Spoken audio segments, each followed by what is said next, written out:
Welcome back to Tutorial Tuesday, where every single Tuesday, you get a brand new, fresh photography tutorial. Now this week, we're doing something a little bit different. It's Halloween week, so we're doing some spooky photography. We're out here in the forest. We're going to another location after this, which looks like it's really creepy.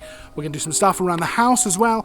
We're going to be doing spooky photography, Halloween-themed photography. So we've gone all out. So I've got Matilda with me, who you probably might know from a lot of Park Cameras videos. She's in all kinds of stuff when we do portrait stuff and test out cameras and a lot of tutorials as well. But as you can see, she's gone all out with the makeup and the look of like some witch, zombie, horrible time thing, and it looks awesome. So we're going to do some really scary stuff here in the woods, and we're going to talk about exactly what we're going to do. So there's a few main things I want to talk about when we're doing this spooky photography. The first one is the angle that we're shooting at. So a lot of the time I'm going to be looking to get low to the ground. Now the reason for that is I'm going to be very slightly angled up towards my model, my subject, and that's going to give a very kind of subconscious sense of kind of fear and intimidation. It's going to make the trees look really tall here in the forest, and it's going to mean that we're kind of looking up at her, which just gives you this subconscious feeling of that she's above you, or fear or intimidation. So I think it's going to really help to give us the feeling that we want. The other thing I want to concentrate on is framing. Now when you're doing spooky photography, if you've ever seen any kind of Halloween shots, for example, a shot where someone's behind kind of clouded glass and they're clawing at the glass and you only get the silhouette, they're framed really nicely in that window. They're framed by the window that they're actually against. Framing is really important. I think it helps to tell a story, and here we're going to try and use the trees in the forest to frame our subject. Now we're also going to use something I'm really excited to try out. I'm going to take a few of the photos from behind a tree. So the tree is actually going to fill in probably about a quarter of the frame to either the left or the right. Partially because it adds a visual interest to the foreground. It adds a bit of layering to the shot.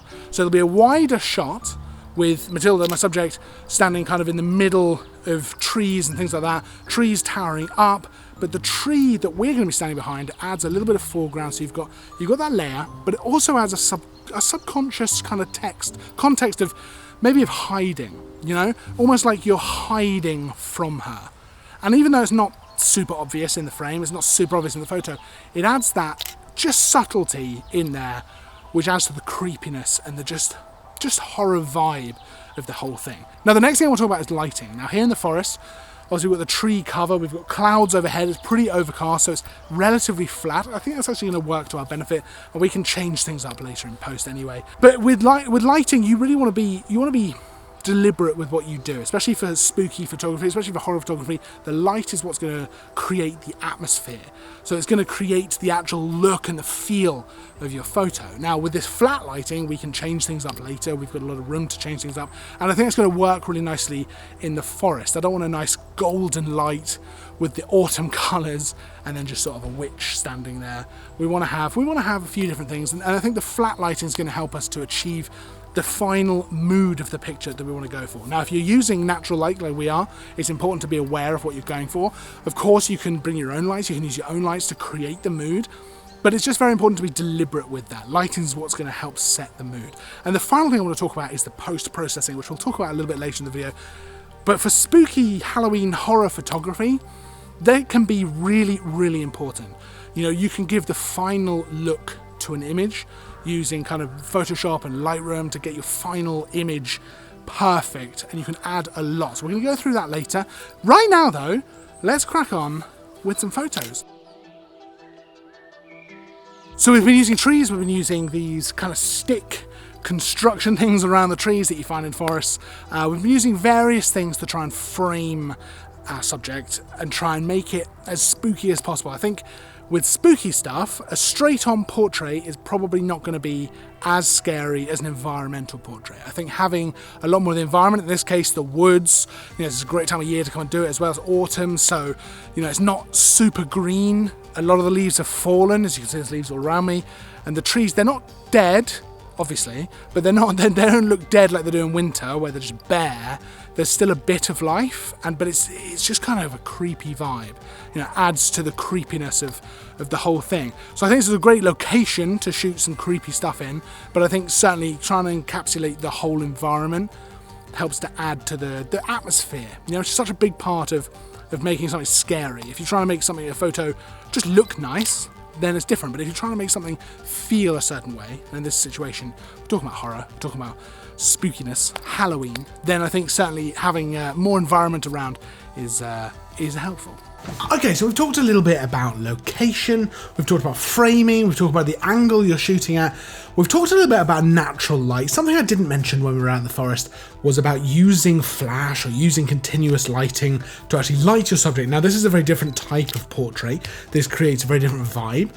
But that's absolutely fine, that's a totally different way of doing things, and that can create a really interesting portrait as well. Now when you're normally shooting a portrait, you'd probably want to use your light higher up and pointing down at an angle to create a quite a nice flattering light, probably lighting one side of the face and then a little bit darker on the other to give a little bit of drama, a little bit of contrast. That's going to look really nice. You can absolutely do that, but otherwise you might want to try experimenting with having light shooting up from underneath, so having light underneath your subject. That can look super unnatural and really quite creepy. And the fun thing, I think, one of the most fun things about spooky photography, horror photography, that kind of thing, it's so different to your normal portraits and that sort of thing. The rules are all sort of changed and you can do a lot more. And that's what I want to talk about when it comes to editing these photos as well. So normally when you'd edit a portrait, you'd be looking to make everything look as beautiful as possible, make sure the skin tones are just right, maybe you're getting rid of a couple of blemishes, and you're just making things look nice and light and just really lovely. Whereas with this type of photography, that's absolutely not what we're doing. We're making things look really atmospheric and scary and unnerving. That's what we're going to do now. Let's dive into Lightroom, where we're just going to edit one of my favorite photos from the whole shoot. We are going to go ahead and edit this photo. So first things first, you can see it was actually quite bright. So I was using an 85mm f1.4 lens at f1.4 because I really wanted to blur out the background, wanted to blur out this tree in the foreground. I wanted to have this where she's kind of crawling around because, like I mentioned earlier in the video, it gives this impression that we're almost hiding from her. Or maybe that she's hiding from us, but she's now coming around. She's almost like clawing her way around the tree.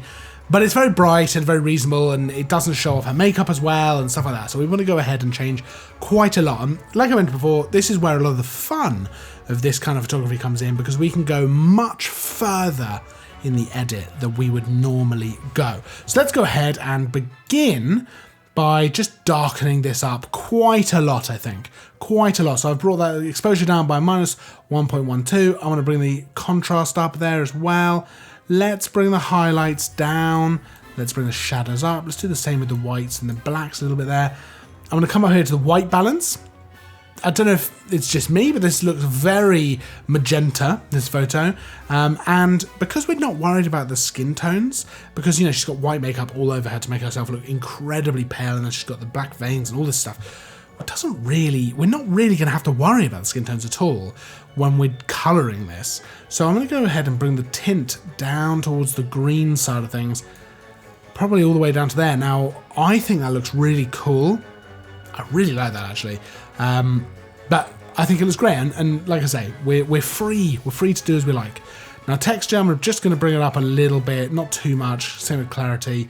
Vibrance, I'm going to pop it a little bit, but saturation I'm going to bring down to about minus 29, you know, around that minus 30, because I really don't want this to be a nice, happy, fun, colourful picture, you know. So we're going to bypass the tone curve for now, but we are going to come back to that this time. So we've not really played around with that in previous videos, but we're going to play around with that this week because it's going to be a big part of what we're doing. But we're going to come down here to the HSL tab. I'm going to bring the reds in the hue section. I'm going to bring the reds towards the oranges towards the yellows a little bit, yellows toward the orange a little bit, green over towards sort of the more rich green. Blues, let's bring it towards the aqua, and then let's go over to the saturation. Let's bring magenta and purple right down along with blue. Let's bring green down as well. Yellow down a little bit, and then let's pop orange and red just a little bit. Already, this photo is looking awesome.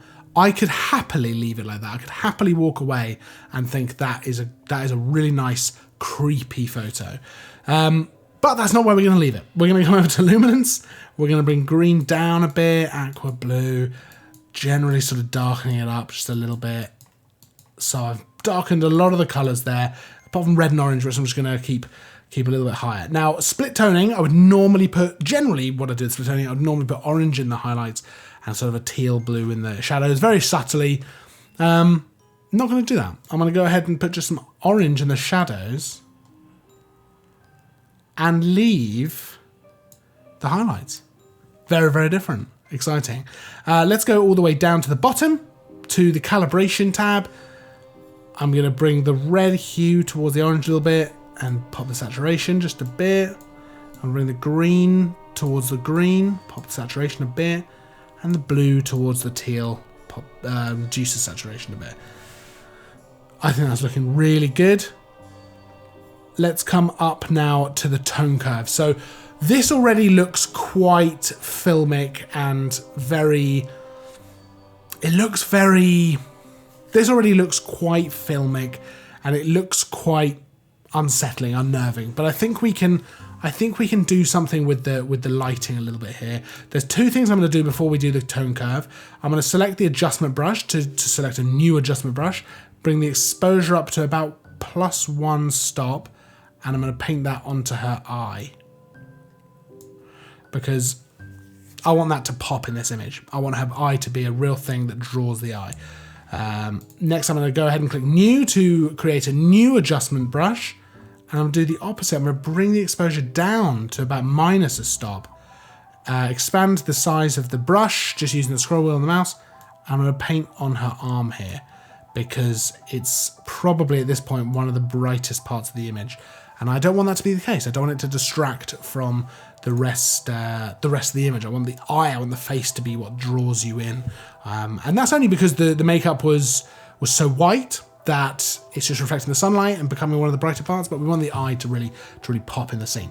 Now let's come to the tone curve. Now we've never really talked about the tone curve particularly in these videos, in these Lightroom videos. We will do a whole video on it because it's such a powerful tool for editing your photos, but essentially it allows you to edit an RGB curve. I can also go in and I can affect each channel individually. So I can affect the red, the green, and the blue channels all individually, and that's what we're gonna do.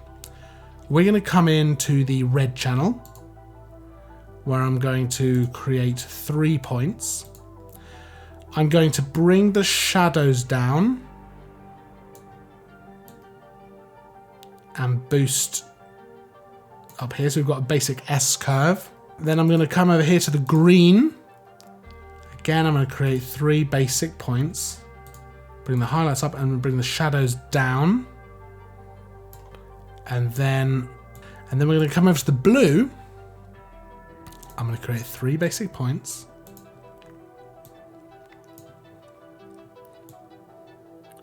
You can see how much this is affecting the image. And I'm going to bring that down a bit. Now, I've done some fairly basic S curves on all 3 of the channels, the red, the blue, and the green. It's really added a lot of contrast to the image. It's added a lot of atmosphere and color to the image. And then you can just go in and you can kind of play around with each channel. And the more you play, the more you're going to be affecting the different colors. I'm quite happy with that. I'm just going to bring the saturation down a little bit more. Maybe the vibrance a little bit. But I think that looks great. You know, I think that looks really atmospheric and creepy and very sinister.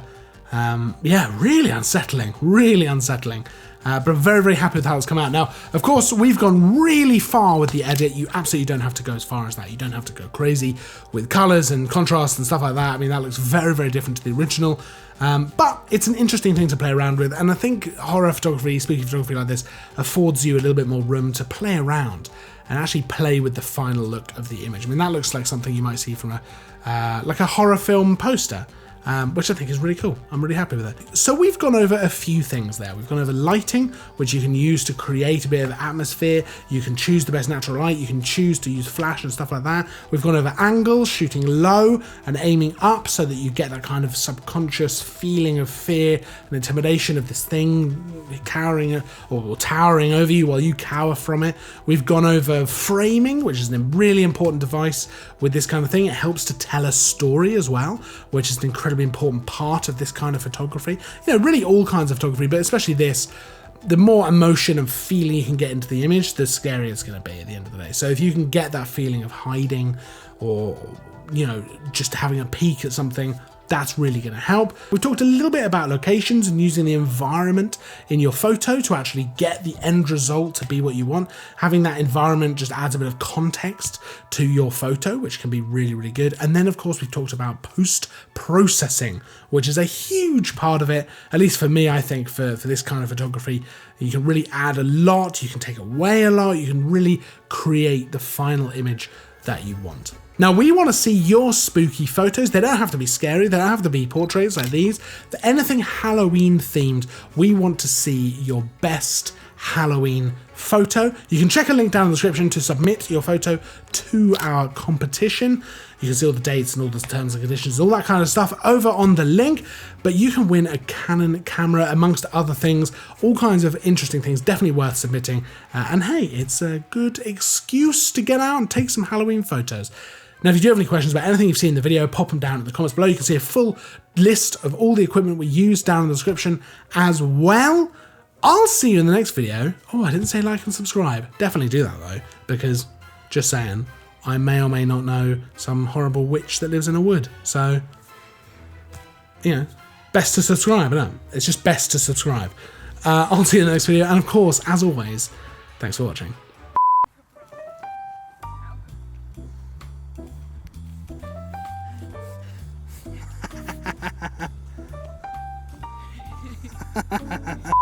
Yeah, how is the floor?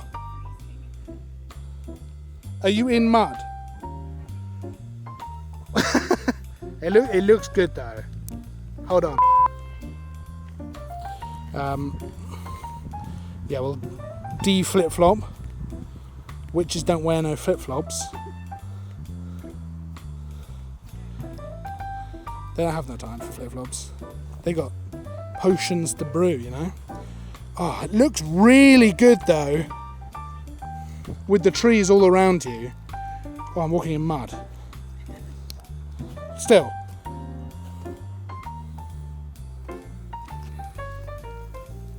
Oh, wow, that is a cool shot though.